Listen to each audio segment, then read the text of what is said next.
Hello, aspirants. Welcome to IS Mentorship. I welcome you all to the chapter number 2 of class 10, that is your forest and wildlife resources. ठीक है, बहुत ही important chapter हम करने जा रहे हैं और ये चैप्टर 2 आ चुके हैं। हम फॉरेस्ट और वाइल्ड लाइफ रिसोर्सेज के बारे में डिस्कस करेंगे। क्लास 10 का एनसीईआरटी हम कर रहे हैं, राइट? तो क्लास 10 तक हम पहुंच गए हैं। I hope you all are doing class 6, class 7, class 8 and class 9। सारा आप करके ही आप इस चैप्टर पे आइएगा, क्योंकि वो आपका बेस सेट कर चुका है। ये वाला चैप्टर थोड़ा सा छोटा है, तो आपको और टाइम मिलेगा प्रीवियस लेक्चर्स को रिवाइज करने के लिए। चलिए, let us start our lecture with the first topic, that is your forest and wild life resources. देखिए, अब आपको पता चल गया है फॉरेस्ट क्या है, अब आपको पता चल गया है वाइल्ड लाइफ क्या है, अब आपको ये भी पता चल गया है कि रिसोर्सेज क्या होते हैं। तो देखिए, अब आपको सब चीजें पता चल गई हैं, तो अब आपको समझने में ज्यादा बेटर होगा।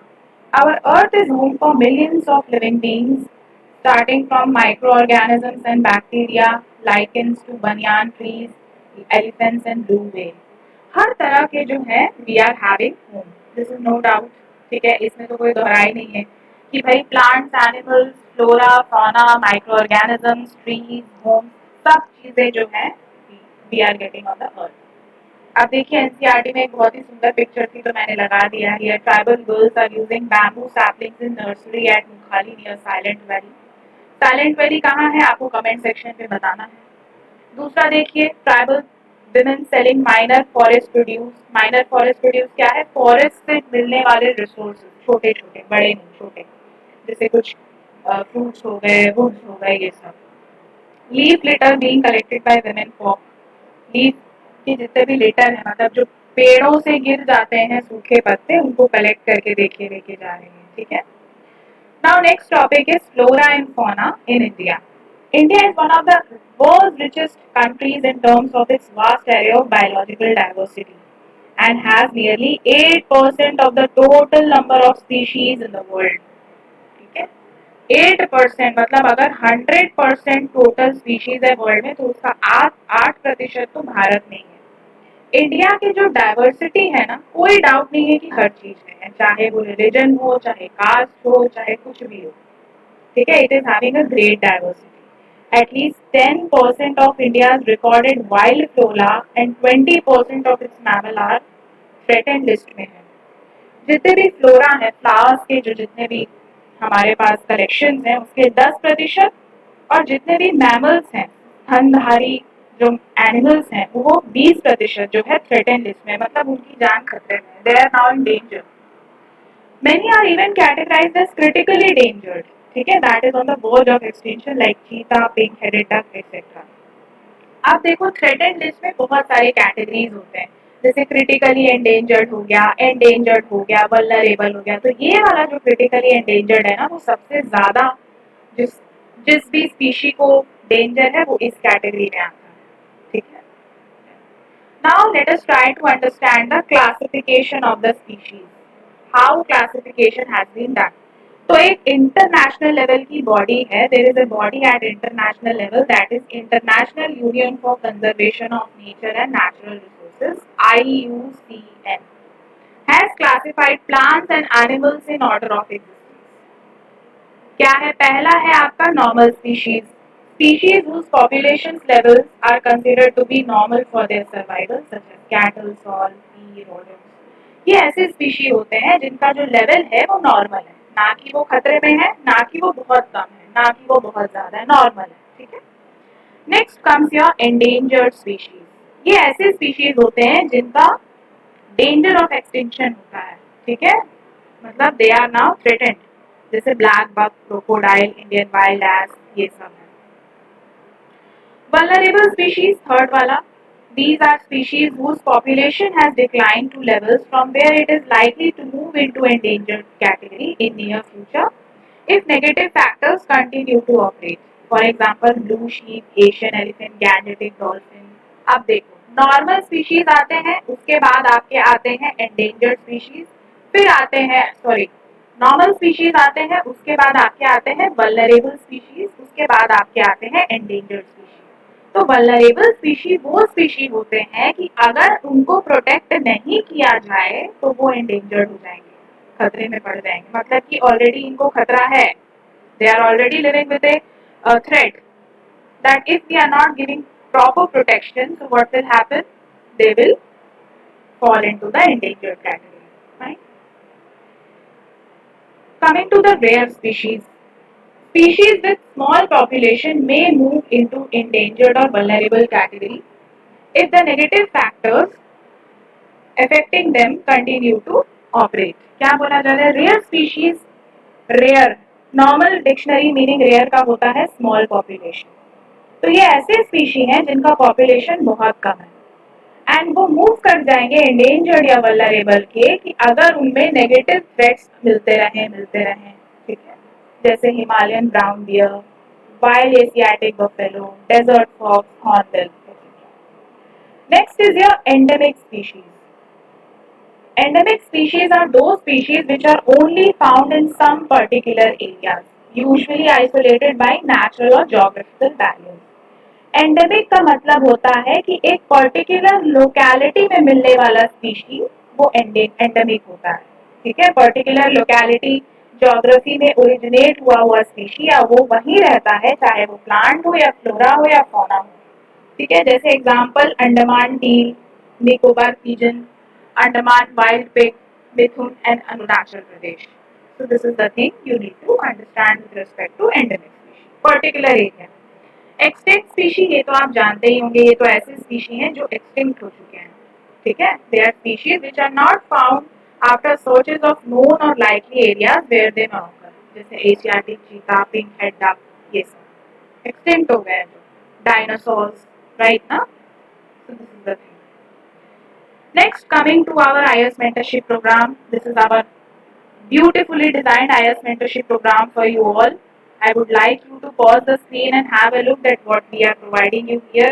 It's a complete 360-degree program with all the features in it.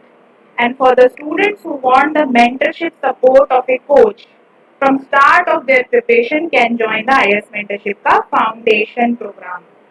हमारे रियासत Ali sir is your main mentor for your preparation. He will help you in all your setbacks, all your doubts, all your queries, and he will help you to clear examination. आप देख सकते हैं photo, बहुत सारे toppers ने इसी mentorship program के through exam crack किया है and I want to tell you that हम फ्रीक्वेंटली बैचेस लॉन्च करते रहते हैं, ठीक है, जुलाई में भी बहुत सारे बैचेस लॉन्च किए गए हैं, अगस्त में भी अपकमिंग बैचेस हैं, तो अगर आप चाहते हो कि if you want to get enrolled in the latest batch, तो kindly give a call on this number, आपके सारे इंफॉर्मेशन आपको दे दिया जाएगा. तो चलिए इसी बात पे आगे बढ़ते हैं and let us try to understand what are the causes of depletion of the flora and fauna. Human beings transformed nature into resource, obtaining directly and indirectly from the forest and wildlife such as wood, bark, leaves, rubber, medicines, dyes, food, fuel, fodder, manure, etc.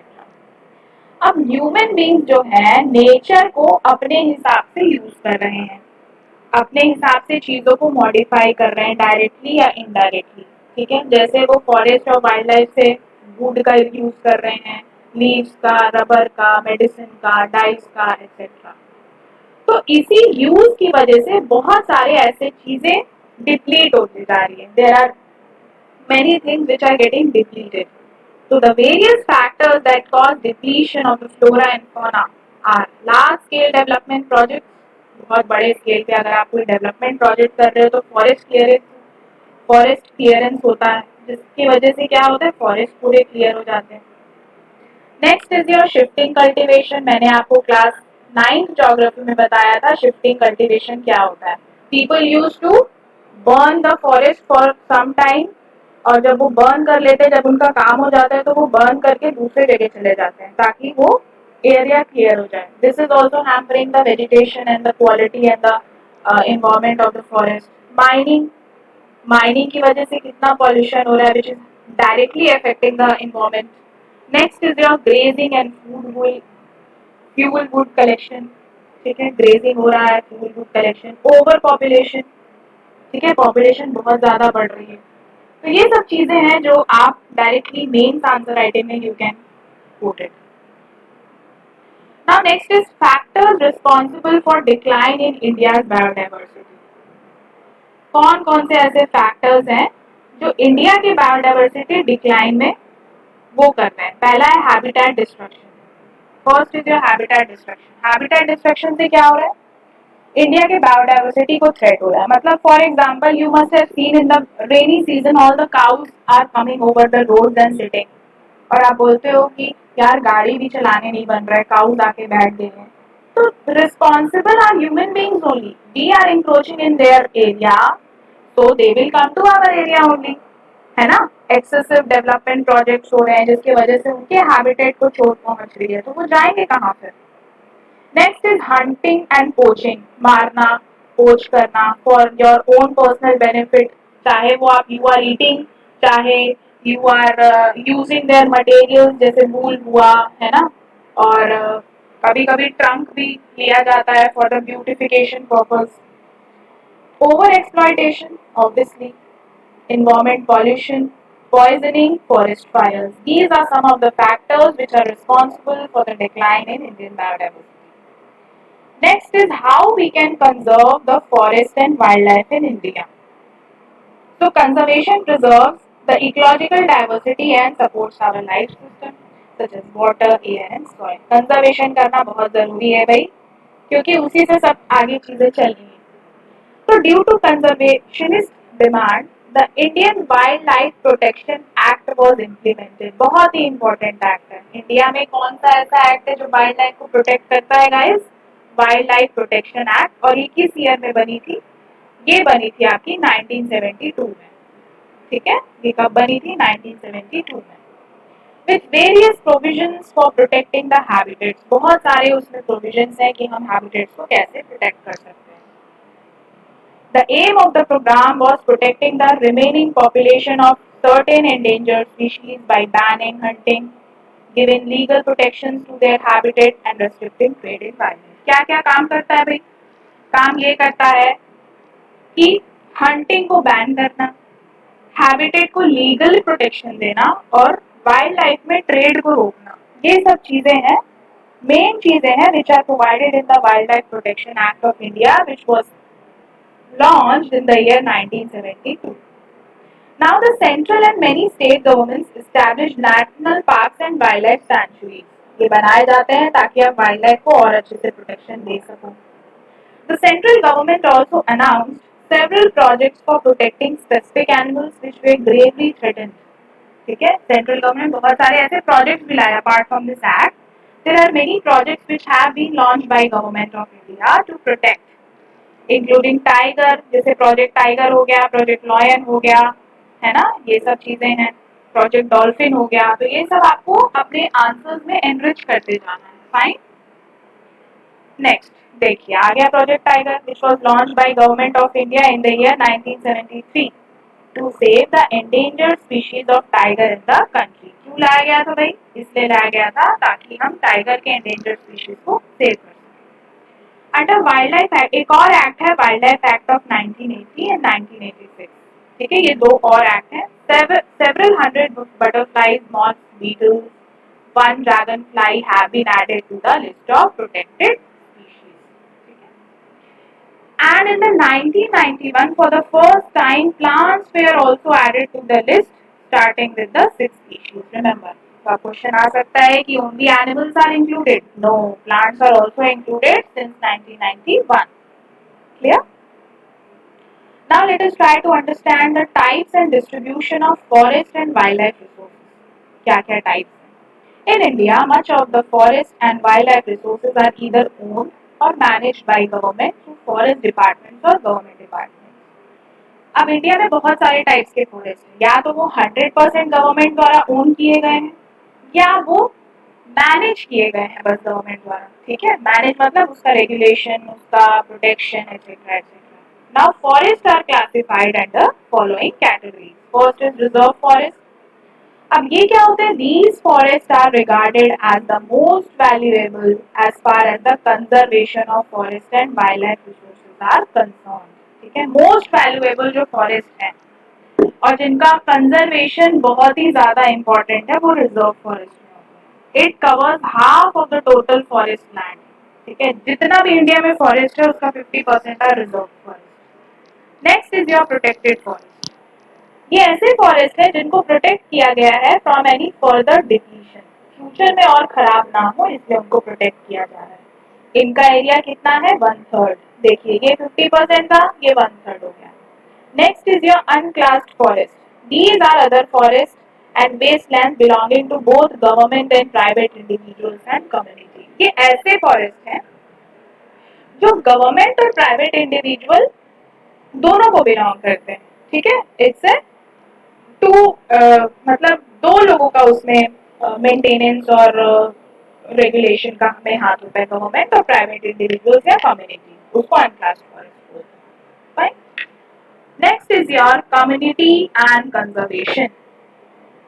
The forests are also home to some of the traditional communities. अब आपको ये तो पता ही होगा कि forest में लोग भी रहते हैं। Tribal people use to live, some traditional communities use to live. वो क्या करते हैं, वो फॉरेस्ट को पूजते हैं। ठीक है, उनका पूजन करते हैं, उनसे चीजें लेके अपना बिजनेस करते हैं एक्सेट्रा। So, however, अब क्या हो रहा है, development projects are being launched because of which these communities' lives are also in danger. Forest तो डेंजर में जा ही रहे हैं, लेकिन ये जो लोग हैं ना उनकी भी लाइफ डेंजर में जा रही है। अब आपको कैसा लगेगा आपके घर में कोई आके कुछ बनाना चाह रहा हो। So local communities are struggling to conserve these habitats along with the government officials to secure their long-term livelihood. Example, Sarista Tiger Reserve है राजस्थान में, where villagers have fought against mining by citing the Wildlife Protection Act. बहुत ही अच्छा example है।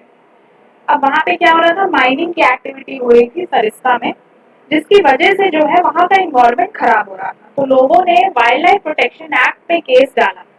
ठीक है, the famous Chipko movement, ये movement तो आप लोग स्कूल में, कॉलेज में हर जगह पढ़े होंगे। चिपको मूवमेंट हिमालयस में जो डिफॉरेस्टेशन के खिलाफ सबसे स्ट्रॉन्गेस्ट मूवमेंट चला है, and it was successful also. तो यहाँ पे आपको एक बात सीखने को मिली कि actually unity is strength. Actually unity is strength. कैसे भैया, स्ट्रेंथ इसलिए है यूनिटी क्योंकि देखो यहाँ पे लोग आके लॉ को यूज करके गवर्नमेंट को सप्रेस किए। तो government was also got pressurized to conserve the forest and eventually उन्होंने कोई भी कटिंग नहीं की फिर।